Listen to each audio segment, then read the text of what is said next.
जिंदाबाद जिंदाबाद जिंदाबाद भाई दीपेंद्र हुड्डा जिंदाबाद जिंदाबाद जिंदाबाद भाई दीपेंद्र हुड्डा जिंदाबाद जिंदाबाद जिंदाबाद अरे क्या भाई दीपेंद्र हुड्डा जिंदाबाद जिंदाबाद जिंदाबाद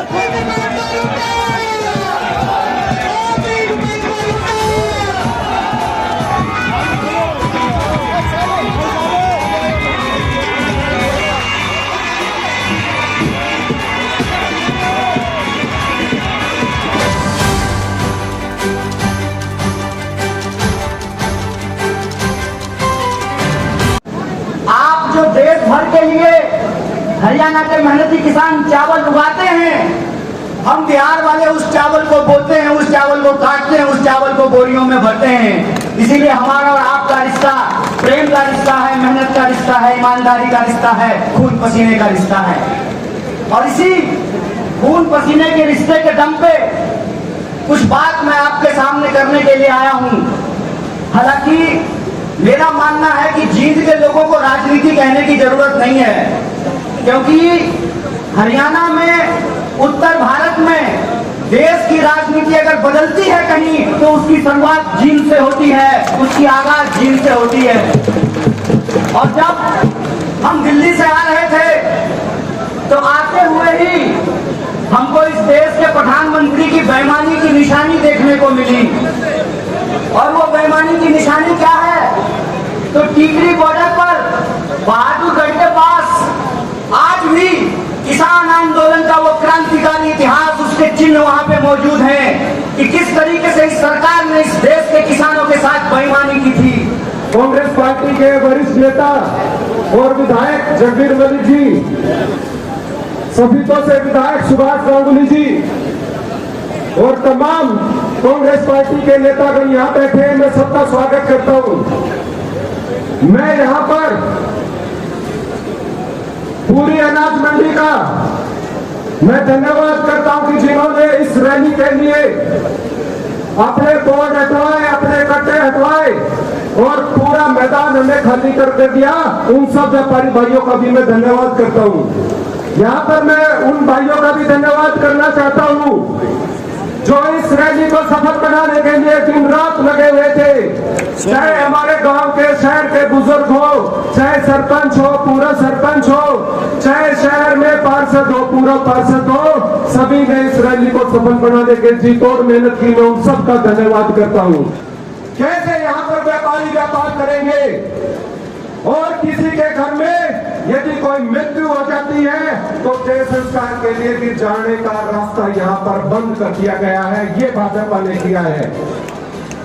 हर कॉलोनी में रहने वाले, चाहे भटनागर नगर कॉलोनी से शुरू हो जाओ, उसके बाद आपकी गुरुद्वारा कॉलोनी, विशंबर कॉलोनी, चाहे हमारी शर्मा कॉलोनी हो, दुर्गा कॉलोनी, विकास नगर, बूढ़ा बाबा बस्ती, चाहे चौड़ी गली हो, अजमेर बस्ती हो, गुप्ता कॉलोनी, खेर नगर, हर जो इन कॉलोनी में रहने वाला व्यक्ति है उस पर यहाँ के विधायक ने हर घर पर आर्थिक चोट मारी है। उसके जमीनों के रेट आते इन्होंने कर दिए हैं। ये भाजपा ने आपके साथ नुकसान किया है। मैंने पूरे 1 महीने तक चौधरी भूपेंद्र सिंह हुड्डा जी ने जो संकल्प पत्र हमें दिया था और उसमें लिखी हुई एक बात को जन जन तक पहुंचाया, लेकिन मैं उनको दोहराऊंगा नहीं क्योंकि वो तो सारी बातें हमारे प्यारे सांसद दीपेंद्र हुड्डा जी आपके बीच में रखेंगे। बदलाव हरियाणा में तय है, सरकार हमारी बन रही है। आज कर्नाटक में शपथ है, हरियाणा में अगले साल शपथ करा देंगे और आपको उसमें आपकी भूमिका उसमें रहे और आपके कार्यक्रम अब चलते रहे।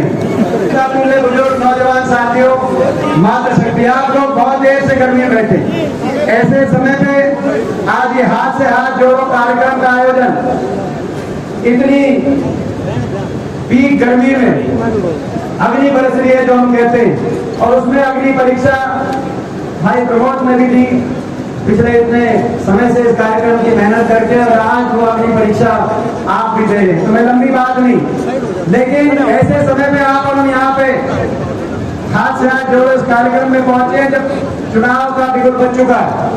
पहला दिन तो गोहाना में उनकी रैली थी, वो रैली तो हो नहीं पाई क्योंकि उस दिन ज्यादा ठंड थी।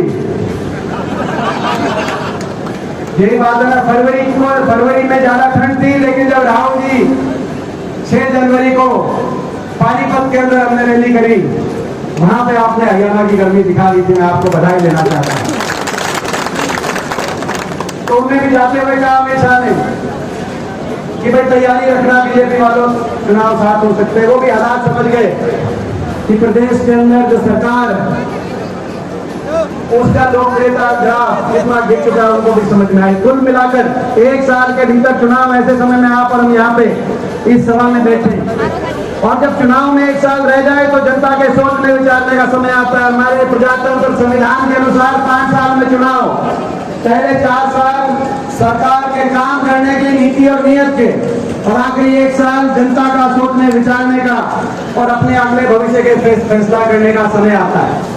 आज ऐसे समय में हम आप यहाँ पे करते हैं, और इस सरकार को तो, जो हरियाणा की सरकार, ये खट्टर सरकार, इस सरकार को तो मात्र 4 साल नहीं 9 साल हो गए। 9 साल में इन्होंने हरियाणा में क्या किया? हरियाणा को आगे लेके गए या विकास की पटरी से उतारा, आपका हमारा दिल जानता है। जो हरियाणा 2014 से पहले देश में विकास के मामले में देश में सबसे आगे के राज्यों में जाना जाता था। विकास दर में हम नंबर 1 थे।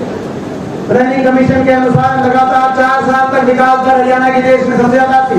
2010 से 14 तक प्रति व्यक्ति आय में नंबर 1 थे, प्रति व्यक्ति निवेश में नंबर 1 थे, खिलाड़ियों के मान सम्मान में देश में नंबर 1 हरियाणा था। किसान के हितकारी फैसलों में, चाहे किसान के बिजली के कर्जों की बात, चाहे कोऑपरेटिव के कर्जों की माफी की बात हो, बिजली के बिलों की माफी की बात हो, गन्ने के भाव में नंबर 1 थे, पॉपुलर के भाव में नंबर 1 थे, धान के भाव में नंबर 1 थे, और गरीब की कल्याणकारी योजनाओं में आने की आवश्यकता नहीं आई।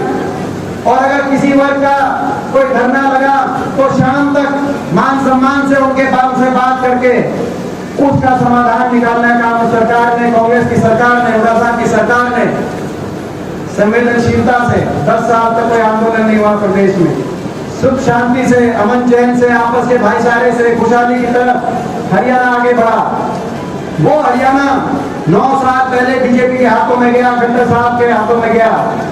9 साल के बाद वो हरियाणा जो विकास में नंबर 1 था, आज नीति आयोग बता रही है विकास दर में तो 19वें पायदान में, लेकिन नंबर 1 पहुंच गया। तो बेरोजगारी में, जैसे कि अभी हमारे नौजवान साथी कन्हैया ने बताया, बेरोजगारी में आज दुख की बात है। कन्हैया जी, दिल्ली के 3 तरफ हम बैठे हैं। देश में सबसे ज्यादा रोजगार देने वाला प्रदेश होना चाहिए, लेकिन देश में सबसे ज्यादा बेरोजगार प्रदेश। कोई उद्योग लगा नहीं, जैसे आपने बताया। जब हमारी सरकार थी, कहीं आईएमटी लग रही थी, कहीं फुटवेयर पार्क लग रहे थे, कहीं थर्मल के कारखाने लग रहे थे, कहीं यूनिवर्सिटियां बन रही थी, कोई निवेश हुआ नहीं। ना प्राइवेट क्षेत्र के अंदर रोजगार और सरकारी क्षेत्र के अंदर 2 लाख नौकरी हरियाणा के अंदर या तो समाप्त कर दी गई या रिक्त पड़ी है। 9 साल से रिश्ता होता है, रिश्ता करने जाते हैं, कहते फौजी है, फौज में गया है तो चेक करना पड़ता है कि कौन सी फौज में गया है। यही बात हो रही है। ये स्थिति, देश में सबसे ज्यादा बेरोजगारी, देश में सबसे ज्यादा महंगाई। आपने सही कहा, 400 रुपए का सिलेंडर था तब नारा चलता था, जब हमारे समय 2014 में कांग्रेस के समय 400 रुपए में सिलेंडर था, जबकि अंतर्राष्ट्रीय बाजार में इससे दुगना महंगा था। तेल अंतर्राष्ट्रीय बाजार में इससे दुगना महंगा देते थे। डीजल, पेट्रोल, रसोई गैस का सिलेंडर सस्ता देते थे। 400 रुपए में सिलेंडर था, नारा चलता था बहुत हुई महंगाई की मार। अब की बार भाजपा सरकार, और अब नया नारा चल रहा है। मैं देख रहा था टीवी के चैनल पे, एक नया नारा है, महंगाई हुई कम क्योंकि बीजेपी में एकदम हरियाणा में नया नारा लगा है। मैं पूछना चाहता हूँ, सिलेंडर 400 से कम हुआ या 400 से कुछ बढ़ा? हमारी पार्टी आई बैठी, आपकी बात नहीं चलती हमें, क्योंकि मीडिया में तो चल रहा है, मीडिया में तो चल रहा है कि महंगाई हुई कम, क्योंकि बीजेपी में दम मीडिया में चला रही है। आपने कैप्चर कर लें मीडिया भी। ये सरकार केवल लूट और छूट के लाइसेंस पे सरकार बनी। मैं कन्हैया कुमार जी को बताना चाहता हूँ, पहली बार हरियाणा ये आए। ये सरकार लोगों के मन दिल से सरकार नहीं बनी। लोगों ने तो सरकार पलटने का फैसला सुनाया था। 75 पार का नारा था बीजेपी का, था कि नहीं था? 75 पार का नारा बीजेपी कहती थी, 75 पार। और दुष्यंत चौटाला कहता था बीजेपी को करो जमुना पार, कहते थे कि नहीं कहते थे? मैं पूछना चाहता हूँ। एक कहता था 75 पार, दूसरा कहता था बीजेपी को करो जमुना पार। इलेक्शन का नतीजा आते ही दोनों बन के जमा पक्के यार। अब प्रदेश में बना दी भ्रष्ट सरकार, जनता कर रही है हाहाकार। कहा कि हम समझौता हो गया हमारा। दुष्यंत चौटाला ने प्रेस कॉन्फ्रेंस करी जींद जिले के में, इसलिए कहना चाहता हूं कि यहां से लगभग सीट जेजेपी पार्टी की आई, एक कांग्रेस की आई। प्रेस कॉन्फ्रेंस करी कि जो 5100 पेंशन देगा हम उसको समर्थन करेंगे। भूल गए जमुना पार को, तो पहले दिन भूल गए। क्या जो 5100 पेंशन देगा उसका समर्थन करेंगे। 31 विधायक लेकर हमने दिल्ली में हुड्डा साहब ने प्रेस कॉन्फ्रेंस करी, तुरंत 5 मिनट के बाद कि भाई हमें 5100 पेंशन देंगे, क्योंकि हमारे घोषणा पत्र में पहली मांग हमारे घोषणा पत्र में है। और हम 2019 नवंबर 1 से कहा, हमने कहा एक हम तारीख भी बताते हैं, यानी कि आज से 4 साल पहले 5100 पेंशन देंगे। मैं पूछना चाहता हूं आपसे, वो 5100 पेंशन जिसपे समझौता हो, इन्होंने कहा कि नहीं हम बीजेपी को दे रहे हैं, वह 5100 पेंशन आ गई या नहीं आई? कहा था कुछ भी करो बीजेपी को बीजेपी का साथ ना देना, कुछ भी करना पड़े बीजेपी का। लोगों ने कहा था कि नहीं कहा था? मैं आज आपसे पूछना चाहता हूं। उचाना से गाड़ी चली, सीधे रास्ते गाड़ी चल रही थी, उचाना से जींद होके रोहतक होके टिकरी बॉर्डर तक गाड़ी ठीक रास्ते पे जा रही थी। दिल्ली में गाड़ी बढ़ते ही दिल्ली की टेढ़ी मेढ़ी सड़कों पे हिलस्ती फिरस्ती गाड़ी बीजेपी के कार्यालय और गृह मंत्री के घर में जाके गाड़ी बढ़ी और बाहर निकल के कह दिया कि 5100 पेंशन का समझौता है। लोगों को जो है लोगों के साथ समझौता 5100 पेंशन का नहीं था, समझौता भ्रष्टाचार की लूट का समझौता था। और ये हम नहीं कह रहे, ये इनके विधायक कह रहे हैं। ये हम कहें तो हमारी बात मत मानना, मगर दादा गौतम का पहले दिन ही बयान आ गया जब महकमे बटे, क्योंकि महकमे इस हिसाब से नहीं बांटे कि लोगों का काम कैसे हो, महकमे इस बात से बांटे कि जनता की गाड़ी कमाई से लूट कैसे मचाई जाए। शराब महकमा किसके पास है, एक्साइज महकमा किसके पास है। और दादा गौतम ने तो शुरुआत में ही बता दिया था कि खोपड़ बढ़ गया सरकार में, पूरा ही जीवन लग रहा है। ये बताई थी कि नहीं बताई? हम नहीं कह रहे, इनके विधायक बता रहे हैं, इनके सांसद बता रहे हैं भ्रष्टाचार का क्या आलम है। डॉक्टर रवि शर्मा रोहतक के सांसद अभी पीछे पहलावन में कह रहे थे कि रोहतक के एक पूर्व मंत्री हैं, अमृत योजना 200 करोड़ रुपए कौन डका गया, इनके सांसद बता रहे हैं। भ्रष्टाचार की इनकी लिस्ट लेनी है तो आप डॉक्टर अरविंद शर्मा से पूछो, रोहतक के सांसद से, दादा गौतम से आप जाके जानकारी लो। आज प्रदेश को विकास की पटरी से उतार दिया और भ्रष्टाचार के भेंट चढ़ा दिया, बेरोजगारी में नंबर 1 बनाने का काम किया। और आज ये काम नहीं भी करते। मैं एक बात आपको कहना चाहता हूँ, विकास की पटरी से उतार दिया। हम सवाल पूछते, हमारे समय 12 विश्वविद्यालय बने, जिसमें जींद में विश्वविद्यालय की प्रमोद बात कर रहा था, इन्होंने कितने बनाए? एक भी विश्वविद्यालय पिछले 9 साल में क्यों नहीं बना? हमारे समय 6 मेडिकल कॉलेज बने, इन्होंने कहा हर जिले में बनाएंगे, एक भी मेडिकल कॉलेज क्यों नहीं बना? हमारे समय पूरे प्रदेश के अंदर 280 किलोमीटर रेल की लाइन बिछी, जिसमें जींद गोहाना सोनीपत रेल की लाइन भी शामिल है कि नहीं है? मैं पूछना चाहता हूँ आपसे, इनकी एक भी इंच रेल की लाइन, बुलेट ट्रेन की बात करने में क्यों नहीं बिछाई गई? और भाई वो कच्चे वाली बात भी है, कच्चे कर्मचारी वाली बात, 10 साल के हमने जो कानून बनाया था इन्होंने निरस्त कर दिया। ये बहुत सी बातें, लेकिन भाई इन सारी बातों के लिए 1 साल से कम का समय, 1 साल से कम का समय लोकसभा और विधानसभा चुनाव साथ होंगे, उसमें आपको और हमको मिलकर दिन रात मेहनत करनी पड़ेगी। ये तो सारे संकल्प हमने रख दिए।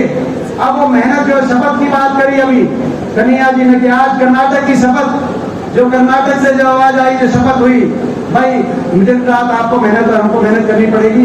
उस मेहनत में आपका साथ और सहयोग पूरा मिलेगा। तो एक बार आखिर में लास्ट बार हाथ खड़े करके बता दो, मैंने भाई थोड़ी आप और अच्छा लगे। बहुत बहुत धन्यवाद है।